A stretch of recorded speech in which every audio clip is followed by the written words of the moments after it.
Nah, sudah ya, bisa balik lagi ya. Tadi kayaknya sinyalnya jelek ini.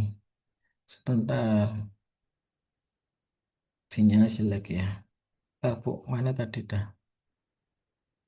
Oh, Entah bab satunya mana? Ini ya.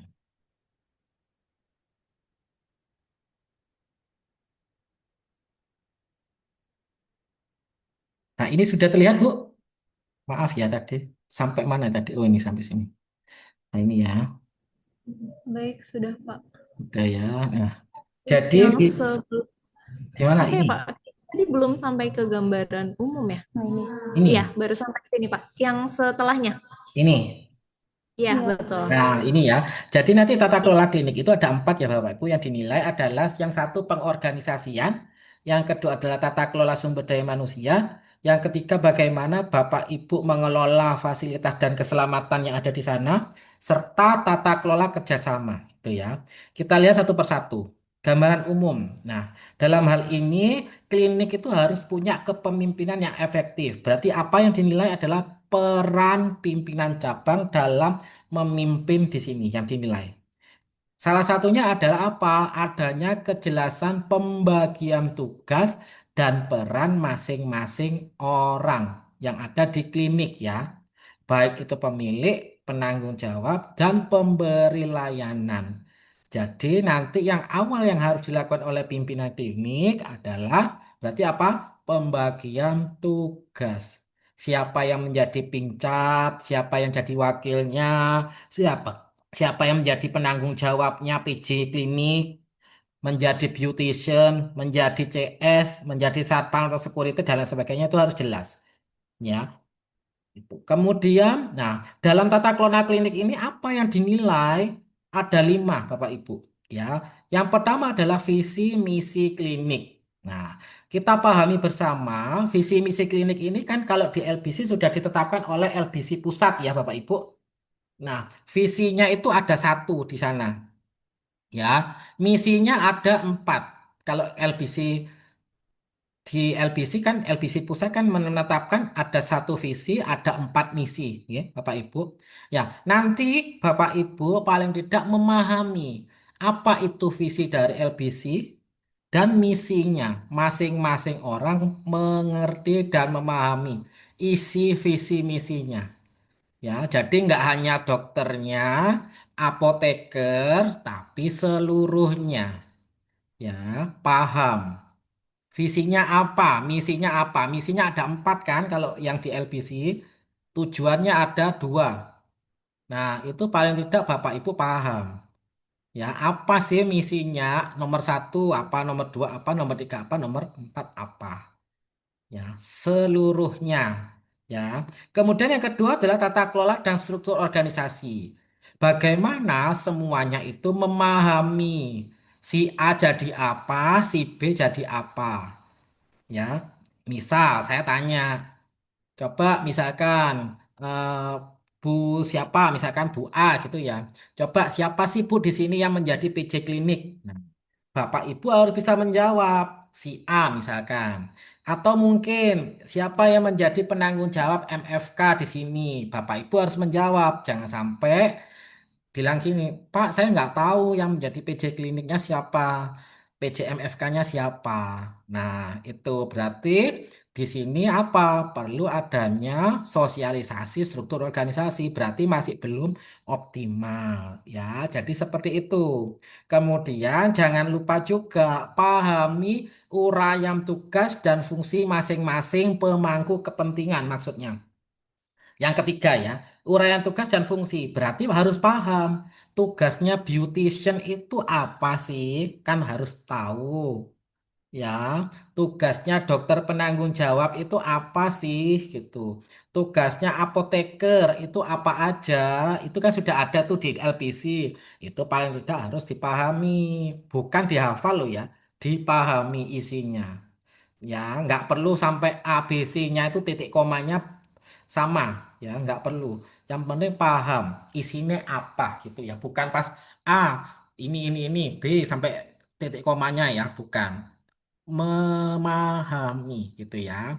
Kemudian fungsinya apa? Atau dia rangkap jabatan beautician sekaligus PJPPI atau PJMFK gitu ya. Kemudian tata kelola sumber daya manusia. Nah, tata kelola sumber daya manusia ini paling tidak nanti pimpinan klinik dan PJ klinik paham.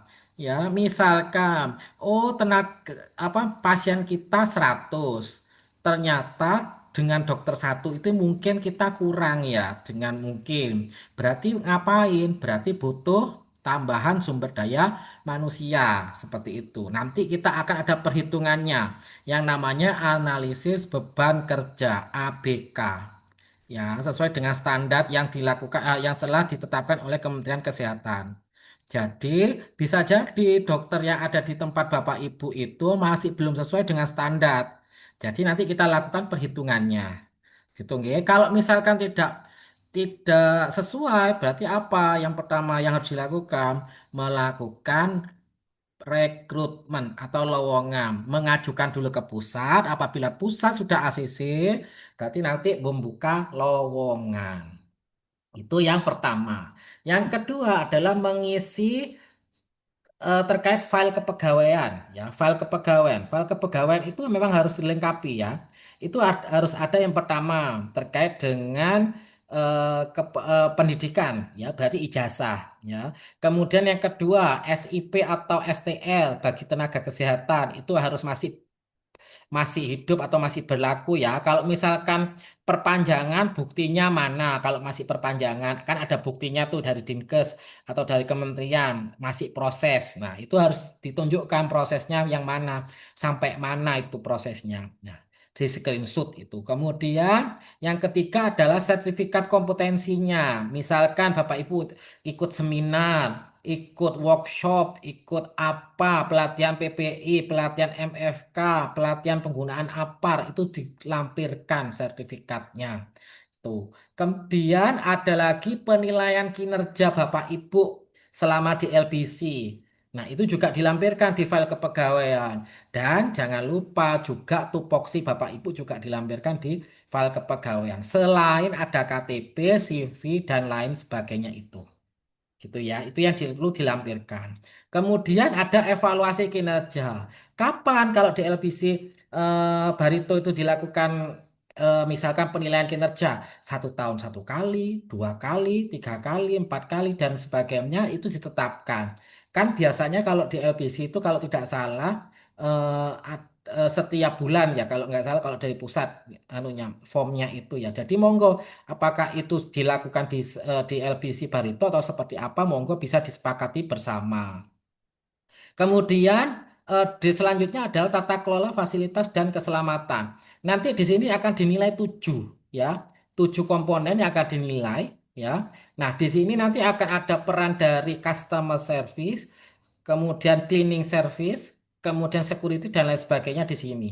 Ya, terkait dengan tata kelola fasilitas dan keselamatan. Nanti kita buka perlahan-lahan gitu ya, satu persatu. Yang pertama dulu, pengorganisasian klinik di TKK 1. Nah, ini ya, tadi yang sudah saya jelaskan bahwasanya dalam mengemban tugas tadi harus paham organisasinya, terutama visi, misi, dan tujuannya. Jadi supaya apa? Supaya kalau ada pembagian tugas itu mereka punya tanggung jawab, punya misalkan ada keterkaitan antar petugas itu jadi tidak saling misalkan, oh ini bukan tugas saya, ini bukan tugas kamu. Nah, ini dengan adanya struktur organisasi dan uraian tugas yang jelas, jadi bisa tahu, oh seorang beautician itu tugasnya apa. Oh ada keterkaitannya sama dokter. Oh ada keterkaitannya dengan farmasi. Jadi paham nantinya seperti itu. Nah, seperti ini ya Bapak Ibu contohnya ya yang saya maksud tadi ya. Jangan langsung melihat di elemen penilaian. Kalau elemen penilaian cuma gini ya. Tersedia visi, misi, dan tujuan klinik yang ditetapkan pihak yang berwenang. Bapak Ibu pasti bingung, ini maksudnya apa yang diminta. Ternyata kalau kita lihat di maksud dan tujuan di sebelahnya adalah klinik menetapkan visi, misi, dan tujuan sebagai landasan operasional. Berarti maksudnya adalah kita diminta untuk membuat SK. Ya, jadi di dalam akreditasi itu ada 4 ya yang nanti akan dinilai. Yang pertama adalah regulasi. Regulasi itu ada SK, SOP, ya, dan lain sebagainya. Kemudian yang kedua adalah dokumen. Dokumen itu seperti notulen rapat, foto, kemudian daftar hadir, dan lain sebagainya. Ya, atau mungkin dokumen terkait MFK dan lain sebagainya itu termasuk, ya. Kemudian ada wawancara. Berarti kalau wawancara berarti nanti ke misalkan saya wawancara ke beautician, bagaimana Bapak Ibu melakukan terkait dengan tindakan facial dan lain sebagainya. Misal seperti itu seperti kegiatan wawancara. Bagaimana Bapak Ibu melakukan terkait dengan penilaian kinerja yang dilakukan oleh LBC. Nah, seperti itu salah satu wawancara. Kemudian ada simulasi. Simulasi itu berarti praktek, ya. Simulasi itu praktek. Misal simulasi penggunaan APAR. Berarti mengambil APAR yang ada di LBC kemudian dilakukan bagaimana caranya, ya, menggunakan hal tersebut. Atau terkait spill kit, ya. Nah, simulasi penggunaan spill kit. Nah, itu nanti adalah CS, ya. Ya, cleaning service nanti biasanya yang terkait sama TPI, ya. Kemudian atau terkait sama cuci tangan. Nah, itu terkait sama simulasi. Kalau observasi berarti kita mengamati Bapak Ibu sama pasien. Nanti kita akan mengamati identifikasi pasien, misal diobservasi. Betul nggak sih kalau observasi apa identifikasi pasien ini seperti ini? Yang ditanya itu nama, kemudian nomor rekam medis, kemudian minta ke KTP, ya, kartu tanda penduduk dan lain sebagainya. Atau mungkin kalau dia pasiennya sudah lama, dia pakai member, apakah itu sudah dilakukan? Itu kita akan lakukan observasi, disimak, dilihat gitu, ya. Apakah sudah sesuai dengan prosedur yang sudah ditetapkan atau tidak. Kemudian kedua, ini ada tersedia struktur organisasi. Jadi nanti dibikin tuh strukturnya tuh. Si A jadi apa, si B jadi apa. Paling tidak semuanya harus tahu. Si A jadi apa, si B jadi apa. Dan itu harus dipampang di depan, di resepsionis. Terpampang. Pimpinan cabang Barito itu siapa, dokternya siapa, ya, dan lain sebagainya, sampai apoteker dan lain sebagainya, CS, ya, security dan lain sebagainya itu terpampang di situ.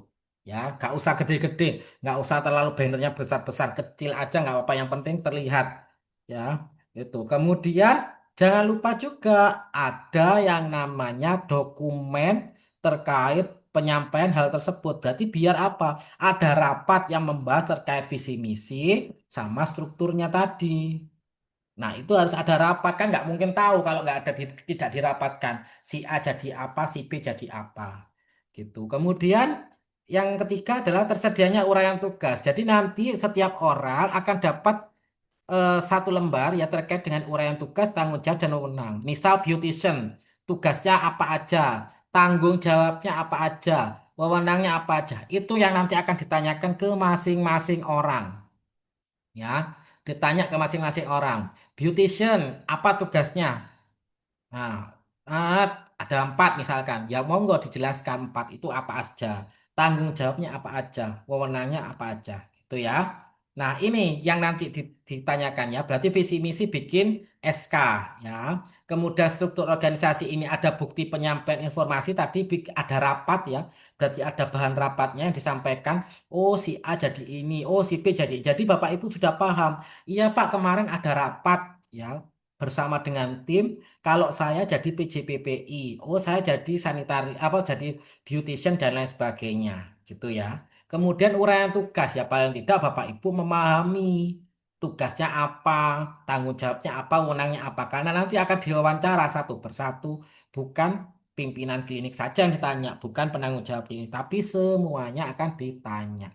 Jadi makanya akreditasi itu adalah kerjasama tim. Kita nggak akan tahu siapa yang akan ditunjuk yang ditanya, gitu, ya. Jadi makanya kerjasama tim, ya, itu. Kemudian tata kelola sumber daya manusia, gitu, ya. Di sini nanti akan dilihat mulai dari perencanaan, pemetaan kebutuhan, rekrutmen, evaluasi sehingga sumber daya manusianya tadi.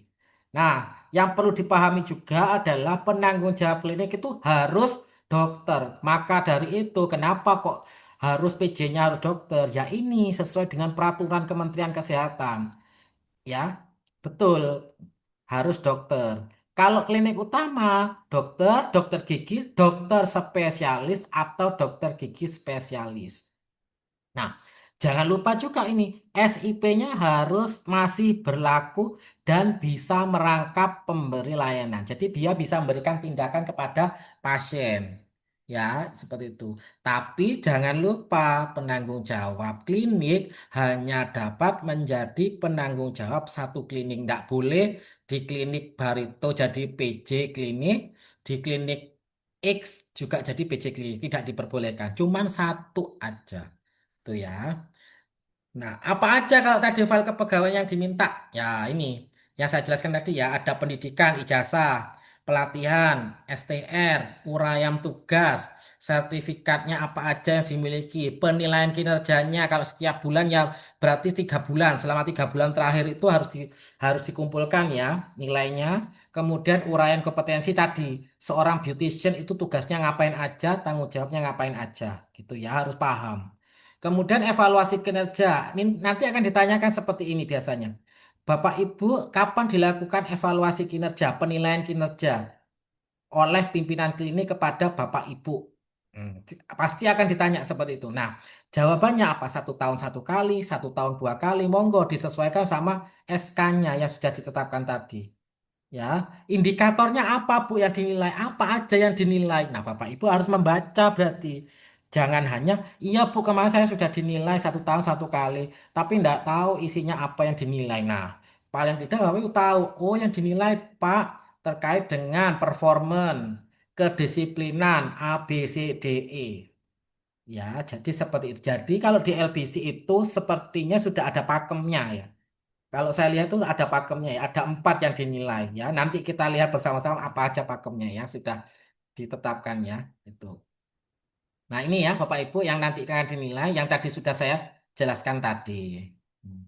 Kemudian MFK ya, atau Tata Kelola Fasilitas dan Keselamatan. Kenapa sih kok ini penting dibahas di sini ya? Karena klinik harus menyediakan fasilitas yang aman. Aman itu ya aman bagi pegawainya, aman bagi pengunjung, pasien, klien, berfungsi, alatnya berfungsi. Jangan jangan sampai mau perawatan ternyata listriknya padam, gelap akhirnya, nggak ada gensetnya, ya, gelap-gelapan ya. Suportif, saling mendukung, ya, nggak ada teman-temannya yang saling menjatuhkan, mendukung, ya, saling mendukung, saling suportif, baik itu pasien, keluarga, staf maupun pengunjung. Tapi jangan lupa juga alat kesehatannya juga harus sesuai dengan standar. Ya, itu. Terus apa itu manajemen resiko fasilitas atau MFK yang dinilai adalah 7 ya Bapak Ibu. Mulai dari bagaimana keselamatan dan keamanan gedung, gedungnya nggak gampang goyang, ya, kokoh, gak licin, ya, gak licin ya. Kemudian juga ramah bagi orang lansia, ya, lansia, ibu hamil, anak-anak, ya.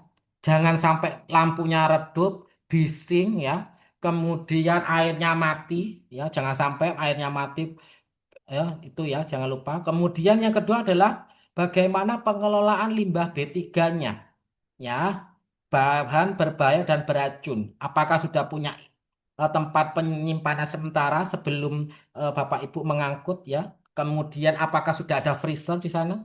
Kemudian siapa yang mengangkut? PT mana? Apakah sudah ada dokumen kontraknya di sini? Akan dilihat dan lain sebagainya. Kemudian penanggulangan bencana.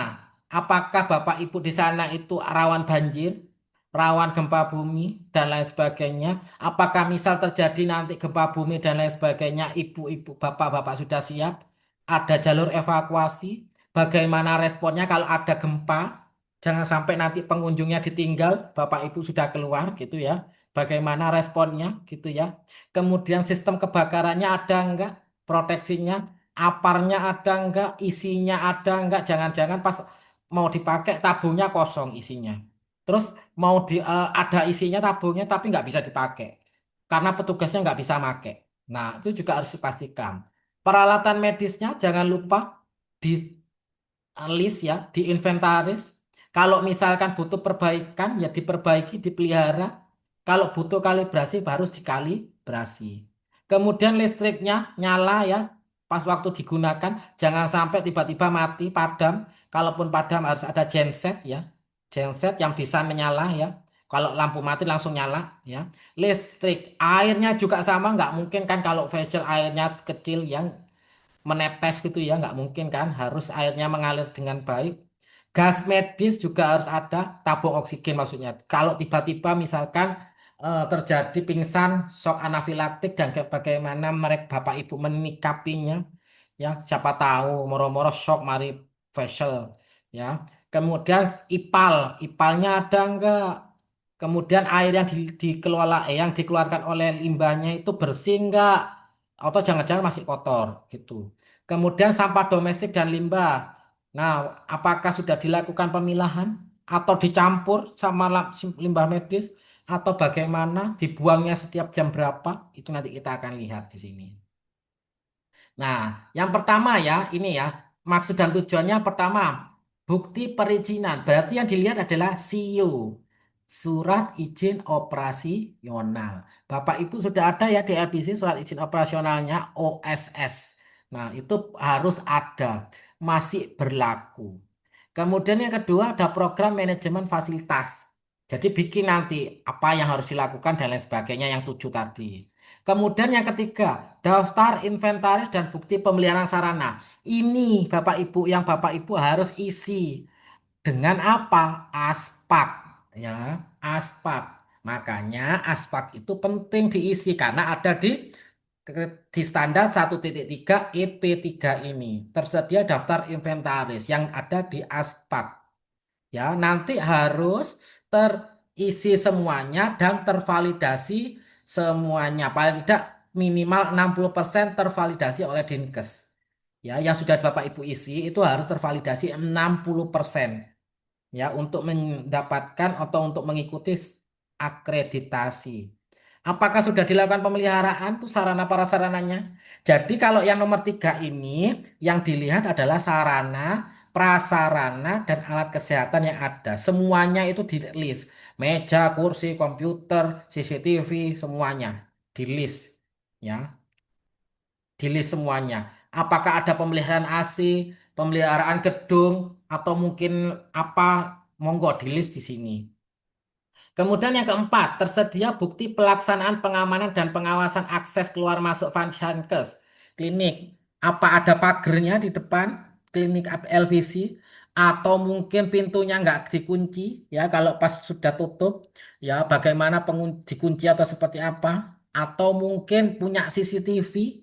Siapa yang mengawasi CCTV-nya ya? Siapa yang laporan CCTV-nya ya? Kemudian apakah ada security ya? Atau mungkin ada kartu ya yang digantung itu ya di leher itu.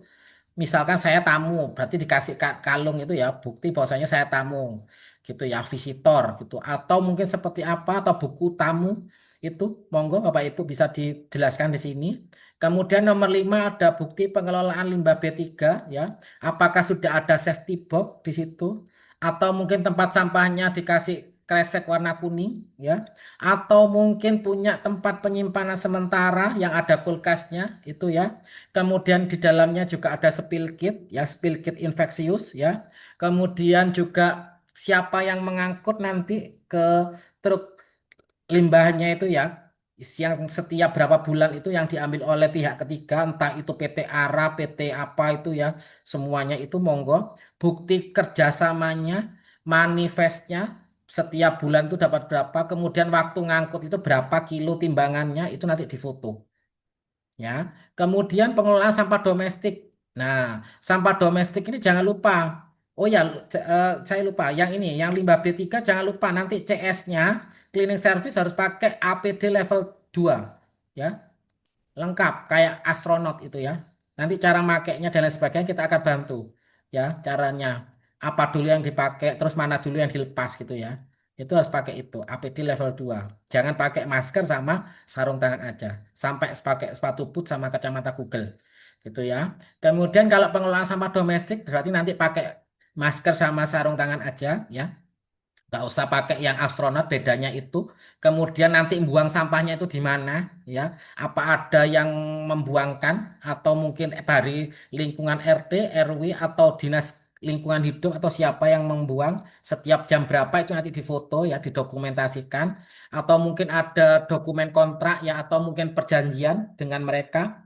Kemudian air limbahnya apa tergenang di depan itu, di depan LBC sampai becek atau seperti apa atau ada gorong-gorong tertutup itu nanti kita lihat. Kemudian apakah itu pengelola limbah cairnya sudah dikelola dengan baik oleh LPC seperti itu. Kemudian alat pemadam api ringan ini di mana letaknya ya ada berapa jenisnya apa serbuk atau gas atau seperti apa nih atau ada isinya atau tidak kita lihat nanti. Kemudian bukti pemeliharaannya itu dicek ya, dicek jangan sampai pas mau dipakai ternyata nggak ada isinya kosong di warna merah, harusnya kan di hijau tuh ada hijau kuning sama merah, jangan sampai pas jadi merah ya. Kemudian siapa yang melakukan simulasi, siapa yang mengajarkan misalkan dari Damkar atau siapa gitu ya yang melakukan pelatihan ya, jadi nanti ada bukti video kalau sudah dilakukan pelatihan ya, pelatihan simulasi itu APAR ya. Nanti juga nanti Bapak Ibu praktek APAR ya, ada 4 orang disediakan. Kemudian ada papannya itu, papan itu setiap itu siapa yang bertugas pagi, siang, sore terkait ini APAR ini tadi. Kemudian penanda jalur dan jalur evakuasi ini berbeda ya Bapak Ibu. Kalau penanda jalur itu Bapak Ibu lihat di depan neon box yang bundar tulisannya LBC itu namanya penanda jalur. Atau masuk ada tulisannya tempat parkir ya atau ruang tindakan, ruang farmasi itu namanya penanda jalur, toilet, kemudian ruang laktasi, musola itu namanya penanda jalur ya. Kalau jalur evakuasi itu yang tandanya orang lari. Ya, lari warnanya hijau tulisannya putih.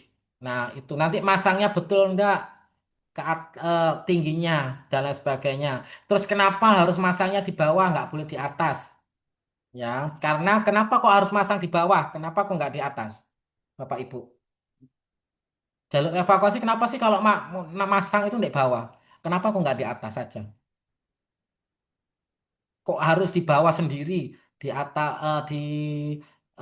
atas 45 cm paling enggak minimal. Itu kenapa, Bu? Kenapa kok nggak di atas aja wis sejajar sama tinggi kita? Kenapa? Ada yang bisa jawab mungkin. Kenapa sih kok harus masangnya di bawah, nggak di atas, sejajar sama kita itu? Jalur Halo, evakuasi. Pak. Saya boleh jawab, Pak. Nggih, monggo Bu. Saya apotekernya karena kalau misalnya Heeh. nanti ya, karena nanti Nanti, kalau misalnya ada kejadian asap atau gimana, kita nunduk ke bawah. heeh. Ya betul. Karena apa? Karena asap kan nggak mungkin di bawah. Asap kan ke Iya, atas tuh. Nah, kita kan nggak boleh tuh jalan sambil seperti berdiri biasa. Berarti harus menunduk ya. Atau mungkin kalau asapnya tebel, jadi otomatis kita merangkak ya, jalan sambil jongkok ya. Nah itu kan kalau tulisannya di atas kita kan nggak kelihatan, atau apalagi listrik padam, ya warna yang bisa dilihat oleh mata hanya warna hijau, ya sama tulisan putih itu. Makanya kita harus menunduk. Dan yang kelihatan pada saat terjadi asap itu hanya warna itu saja yang bisa diserap oleh mata kita. Jadi makanya harus sejajar sama kita. Makanya kalau kita dalam posisi misalkan kebakaran kan nggak mungkin kita jalannya berdiri kan, pasti nunduk ya, kan sesek nanti panjenengan ya kalau berjalan karena asapnya ada di atas gitu. Kemudian jangan lupa juga jalur evakuasinya jangan digunakan sebagai tempat ya titik kumpulnya itu kan ada titik kumpul tuh.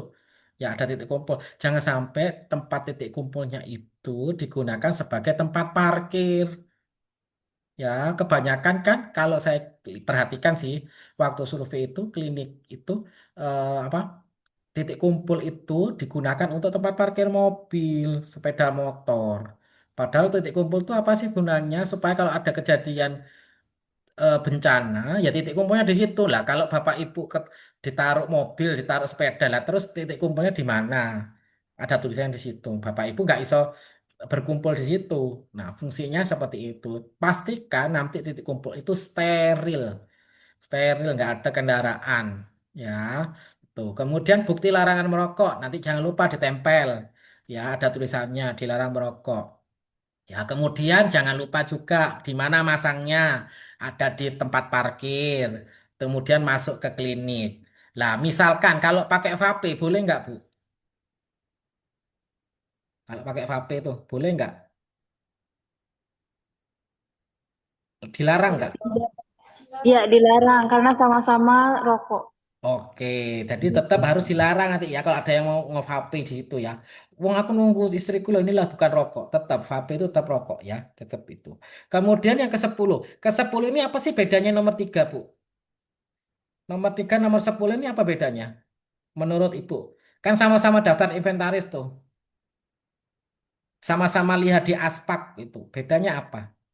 Bedanya yang nomor 3 itu seluruh alat yang ada di sana di LBC ya, baik itu medis ya, peralatan medis, sarana prasarana ya, semuanya didata, meja, kursi, komputer semuanya. Tetapi kalau yang nomor 10 ini khusus alat medis ya, khusus alat medis saja yang dilihat. Ya, daftar inventaris alat medis tinggal nanti download di Aspak. Bukti pemeliharaannya kan ada kan, termometer atau mungkin alat medis apa yang dipelihara atau bukti kalibrasinya.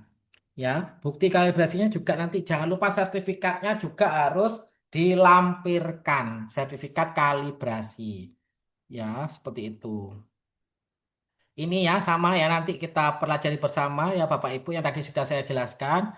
Ini semuanya sudah nanti Bapak Ibu lengkapi. Nah, kemudian yang terakhir di bab 1 ya ada tata kelola kerjasama.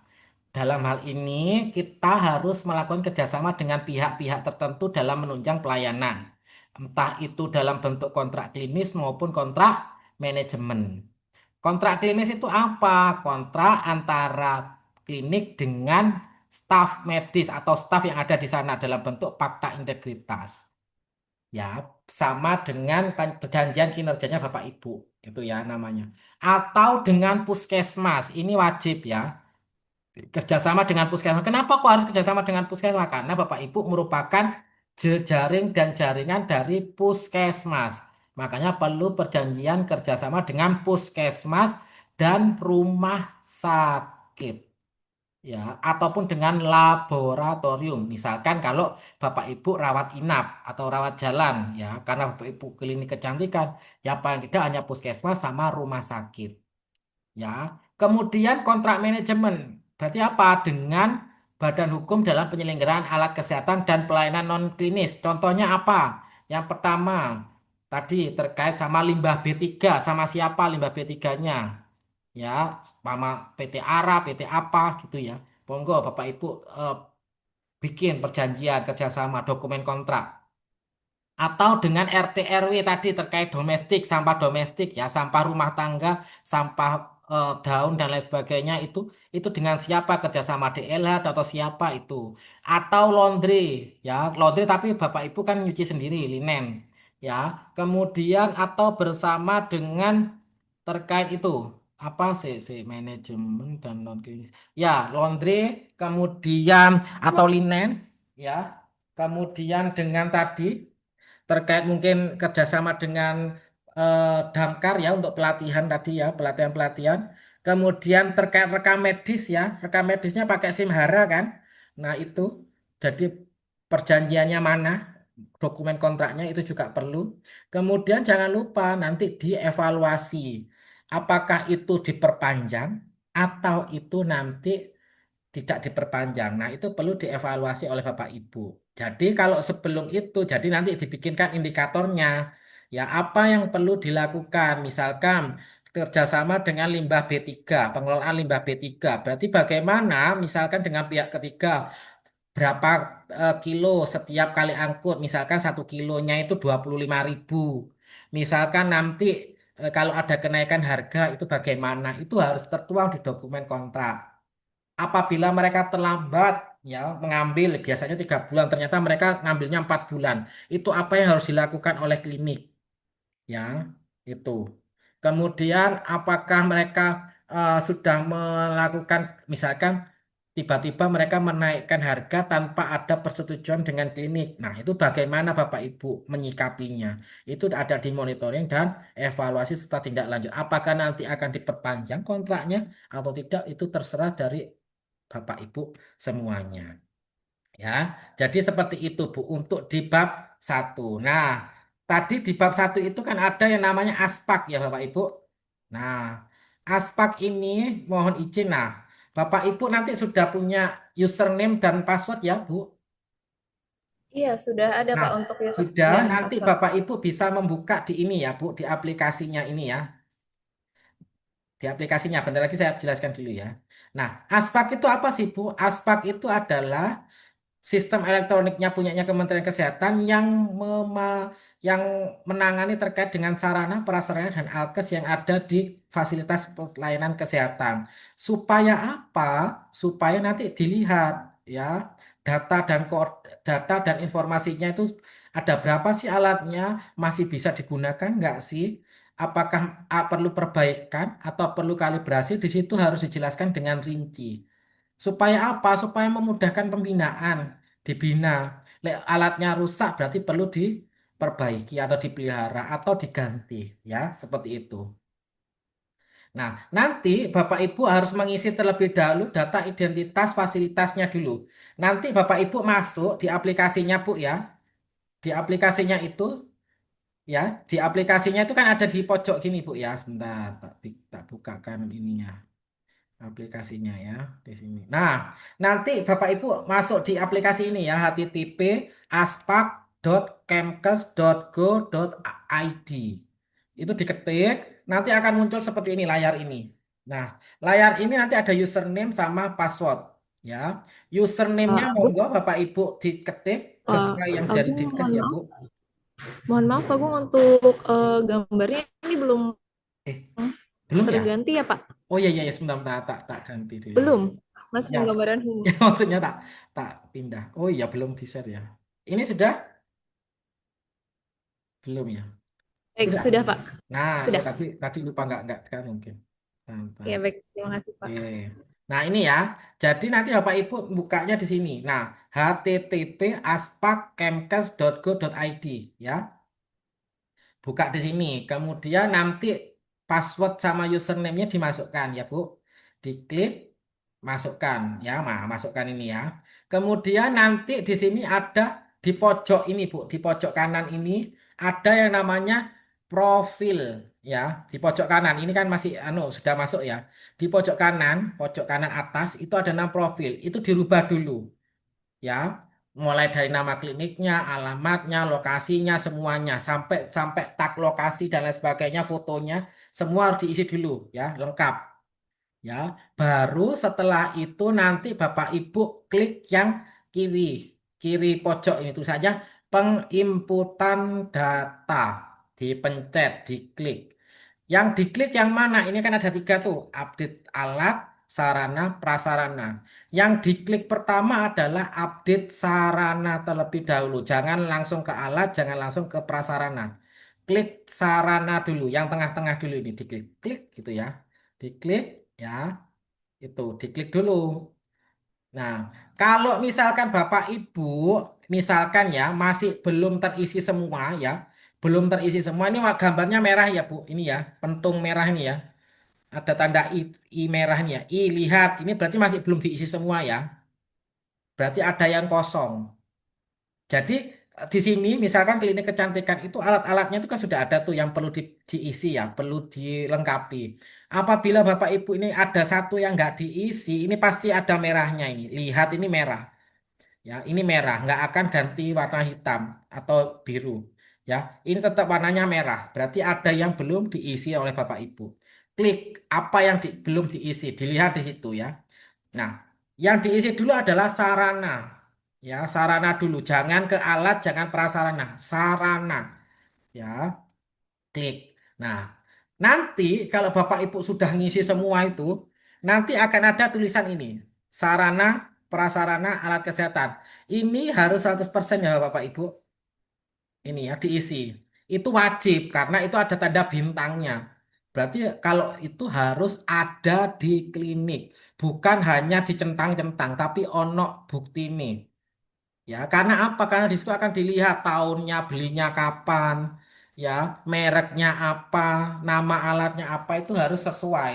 Ya, nanti Dinkes akan lihatnya seperti itu, bukan di karang. Ya, berarti harus sesuai dengan kenyataan. Kalau nggak ada, berarti harus dipenuhi oleh klinik, gitu ya.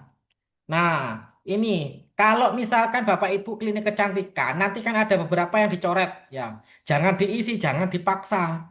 Kalau ini misalkan instalasi rawat jalan kan nggak ada tuh di klinik kecantikan, ya sudah jangan dipaksa, ya. Itu aplikasinya sudah menyesuaikan dengan jenis kliniknya, tapi jangan dipaksa ya. Lupa ini kok dicoret, nggak apa-apa, memang benar.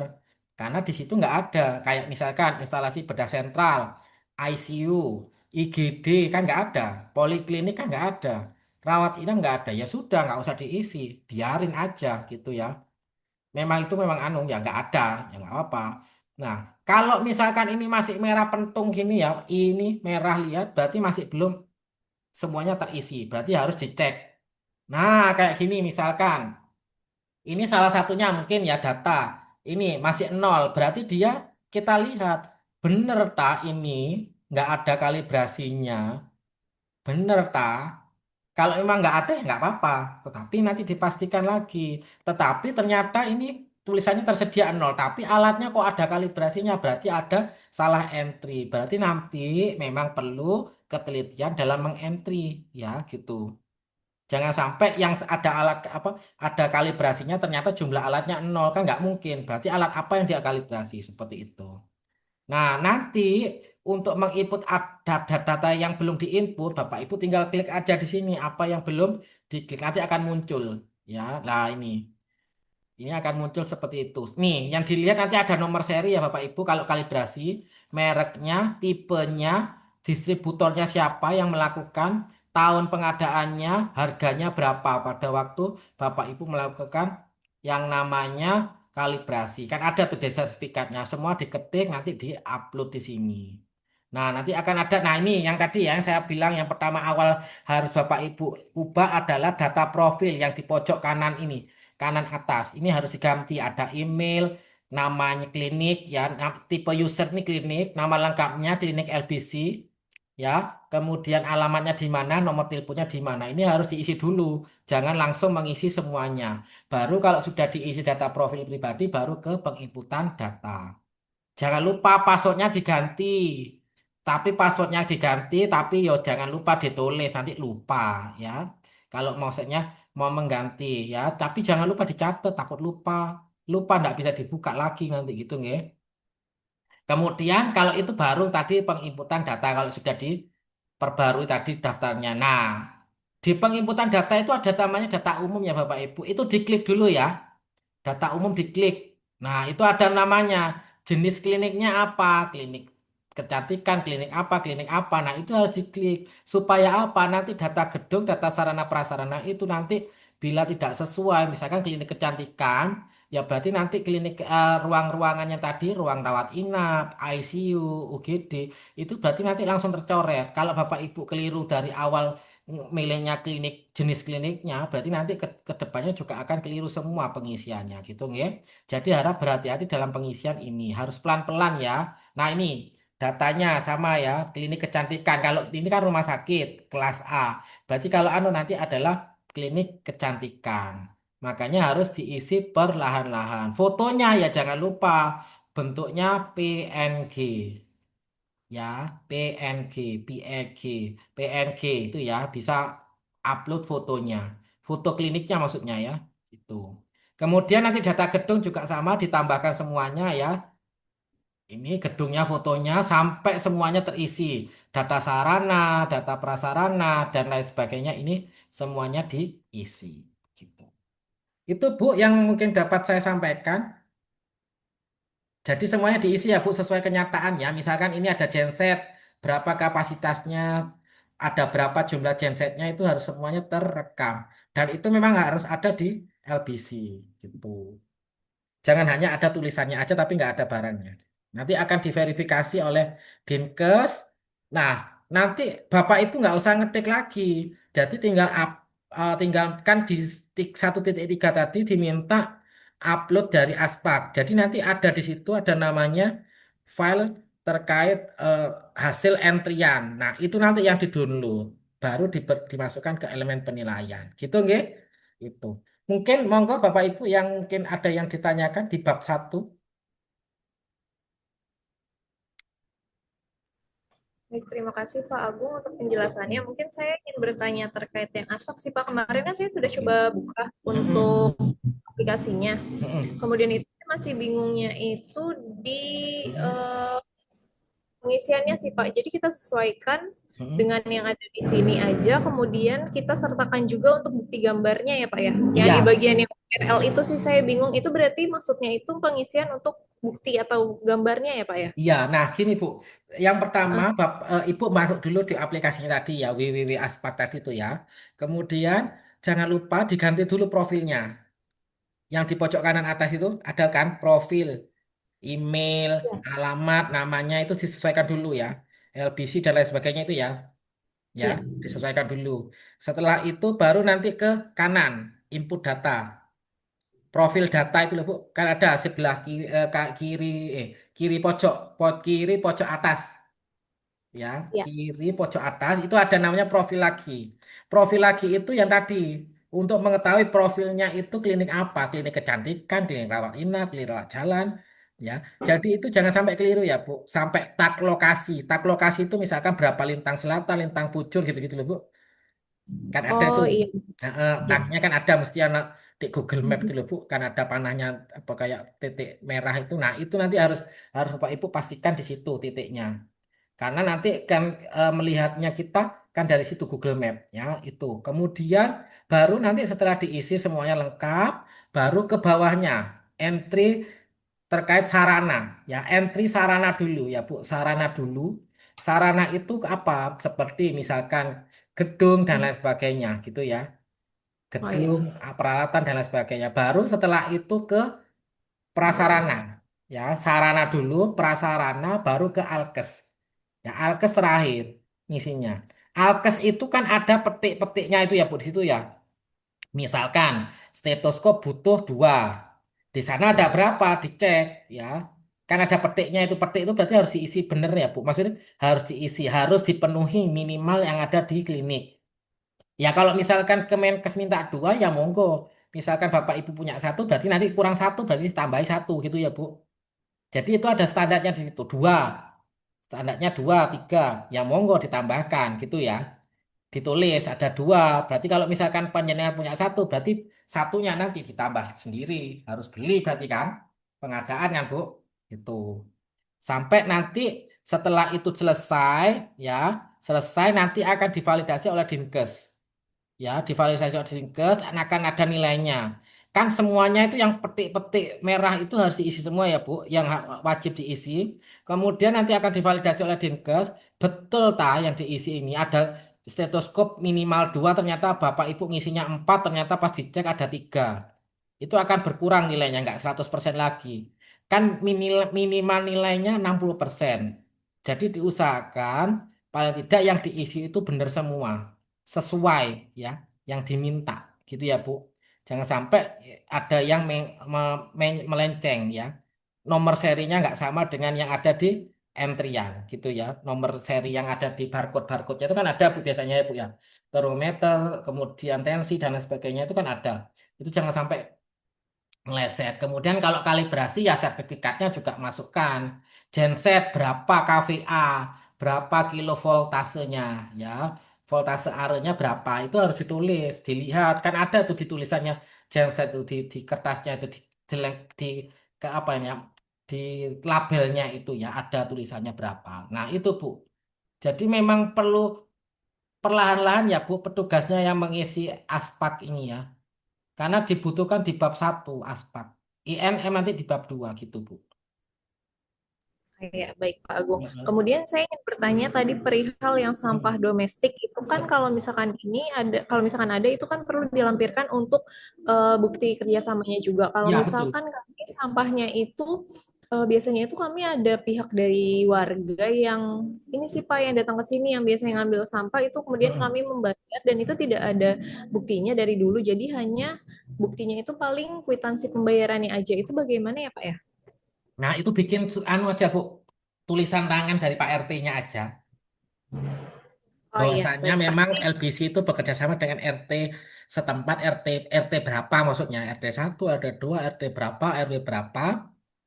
Bahwasanya memang mengambil setiap bulan, ya, setiap bulan seharga 10.000 misal ya, 10.000, 20.000. Nah, itu paling nggak ditulis gitu aja, pakai tulisan tangannya Pak RT-nya nggak apa-apa. Oh Itu. ya baik nanti coba kami pastikan lagi juga sih Pak maksudnya ini Mm-mm. dari mana dari RT kah dari RW-nya seperti itu ya Pak Ya, ya? atau mungkin dari Dinas Lingkungan Hidup kan ada yang Oke DLH ya, Bu. ya. Oh iya betul. Oke, oke. Itu. Baik. Bu, kalau terkait IPAL-nya, IPAL apa tempat limbah B3-nya sudah ada ya? Kalau untuk limbah B3 kita sudah ada Mm-mm. biasanya sudah diambil sama PT Arah ya Pak? Nah, enggak maksudnya tempat penyimpanan sementaranya. Oh, tempat penyimpanan sementaranya juga sudah ada. Oke, kulkas, freezer. Ya, freezer, Pak. Mm-mm. Nah, ya freezernya ada kan maksudnya? Ada. Ya, Ada, Pak. itu pastikan nanti suhunya 0 sampai 4 derajat ya, Bu. 0 sampai 4 Oh iya. derajat. Jangan sampai naik ya. Oh iya, baik. Dipastikan, itu dipastikan. Kemudian di dalam itu harus ada spill kit infeksius ya, Bu. Oh iya, baik. Ya, nanti nanti akan dijelaskan di bab 2 spill kitnya ya. Jadi nanti Oh iya. CS-nya paling ke cleaning service, nanti yang bab Mhm. 2 juga ikut ya, Bu. Paling enggak tadi nanti setelah sholat maghrib atau jam berapa nanti kita akan gabung lagi untuk yang bab 2 ya. Oh iya, Ya, baik, Pak. jadi nanti cleaning service-nya paling enggak nanti tahu PPI apa yang harus di kotaknya itu kotak PPI-nya itu spill kit-nya itu apa aja nanti yang harus dibutuhkan di dalamnya gitu ya. Oh iya, baik. Nanti saya infokan ke cleaning service saja, Pak. Itu ya, jadi itu. Semuanya anu ya Bu, dipastikan jangan sampai di dalam freezernya itu ada bungkus jarum ya Bu, bukan jarumnya ya, bungkus jarum. Kan jarum kan ada bungkusnya tuh Bu, jangan sampai dimasukkan ke situ. Baik, Pak. Mm-mm. Itu karena itu bukan masuk limbah B3, itu masuk non medis ya. Baik. Bungkusnya ya, bukan Ya. bukan jarumnya loh ya, itu ya. Tuh. Ada lagi Bu yang ditanyakan, monggo. Sambil nanti berjalannya waktu nanti Bapak Ibu kan berproses toh, itu WA aja nggak apa-apa. Gitu. Baik, boleh Pak. Mm-mm. Mungkin nanti untuk pengisian aspek nanti bisa dilanjut lewat WA saja ya Pak ya, biar Oke, saya bisa siap. langsung Nggih, lihat itu ya. isunya gitu. Pak. Heeh. Baik. Jadi untuk bab 1 mungkin hanya ini saja ya yang dapat disampaikan. Nanti untuk selanjutnya yang bab 2 nanti akan kita selesaikan setelah sholat maghrib gitu nggih. Baik, Pak. Gitu. Nggih. Mungkin itu saja nggih yang dapat kami sampaikan. Nanti untuk materi dan kelengkapan dokumen yang Bapak Ibu akan penuhi nanti akan kami berikan setelah Zoom ini ya. Jadi nanti setelah bab 2 karena nanti dikasihkan sekarang bingung nanti mumet nanti ya. Jadi tak kasih nanti setelah bab 1 bab 2 selesai. Jadi Bapak Ibu nanti akan bekerja dengan tim itu diberi waktu 2 sampai 3 minggu untuk menyelesaikan apa saja yang perlu dikerjakan atau dilengkapi. Nanti misalkan dalam waktu 3 minggu atau 2 minggu itu Bapak Ibu konsultasi misal, Pak, saya nggak ngerti dokumen ini maksudnya apa, itu nggak apa-apa WA ya. Jadi nggak perlu nunggu apa Zoom gitu ya, gitu. Iya, Gitu, baik nggih, Pak. nggih. Terima kasih nggih Bapak Ibu semuanya, baik itu pimpinan cabang LBC Barito beserta tim. Nanti kita akan bertemu lagi di setelah sholat maghrib nggih, terkait dengan bab 2 yaitu peningkatan mutu dan keselamatan pasien. Itu akan ada banyak materi ya terkait PPI, kemudian mutu dan sasaran keselamatan pasien.